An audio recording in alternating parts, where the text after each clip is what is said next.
আমি এপিএছচিৰ সেইখিনি জন কৰিব দিলে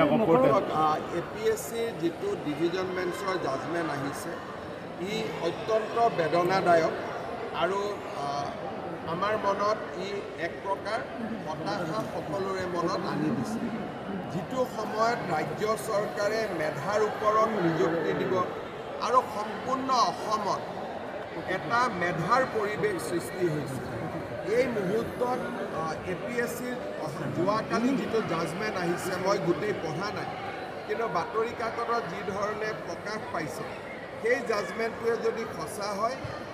ই দুৰ্ভাগ্যজনক আৰু ই আমাৰ মনত বেদনা দিয়ে কষ্ট দিয়ে আমি নিশ্চিতভাৱে উচ্চতম ন্যায়ালয়ত আমি আবেদন কৰিম আৰু আমি চেষ্টা কৰিম শেষ মুহূৰ্তলৈকে যাতে এপিএছচিৰ এই দুষ্কাৰ্যৰ লগত জড়িত কোনেও যাতে চাকৰি ঘূৰাই